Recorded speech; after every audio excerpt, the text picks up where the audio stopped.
Les jours de Christophe Ambozo Nkodia Ampuanga à la tête du bureau de l'Assemblée nationale, seraient à compter. En effet, une pétition est en train d'être signée par des députés nationaux contre le président de l'Assemblée nationale.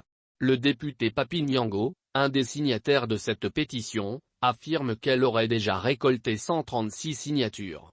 Les signataires reprochent au speaker de la Chambre basse du Parlement notamment une mauvaise conduite des débats et un désordre dans le fonctionnement des commissions et groupes parlementaires. Ce qui se passe au niveau de la Chambre basse du Parlement est que depuis environ 2 ans, la majorité parlementaire a basculé au profit d'une dynamique que vous connaissez. Aujourd'hui, il y a nécessité que nous puissions passer en revue ce qui a eu lieu et savoir remettre l'institution Assemblée nationale sur une orbite qui rassure son avenir meilleur et son prestige, explique Papi Nyango. Pour lui, avec la démission du premier vice-président Jean-Marc Cabin notamment, beaucoup de choses doivent changer. Mais aujourd'hui lorsqu'on passe en revue, voire on tient compte de la démission actuelle du premier vice-président, l'honorable Cabin, il revient à considérer que beaucoup de choses doivent changer. Mais, que reste-t-il de la conférence des présidents? Les groupes parlementaires sont en dysfonctionnement. Nous pensons que le dénominateur commun de tous les malaises à l'Assemblée nationale c'est le président Ambozo.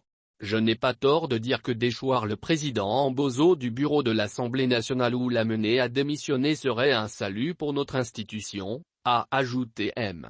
Nyango. Il invite les députés ce lundi au Palais du Peuple pour réfléchir sur l'intensification des signatures qui devra dépasser 250 en vue d'obtenir le départ du président Ambozo tout en rassurant, nous avons les signatures nécessaires pour déchoir le président Ambozo qui fait déjà un total de 132 signatures.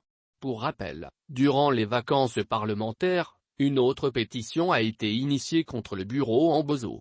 Son initiateur, Gratien Irakan a annoncé la suspension de sa démarche après qu'Ambozo a affiché l'ambition de redresser les choses notamment par un bon début de contrôle parlementaire et de la mise en application des recommandations de la Commission Défense et Sécurité de l'Assemblée nationale sur l'insécurité à l'est de la RDC.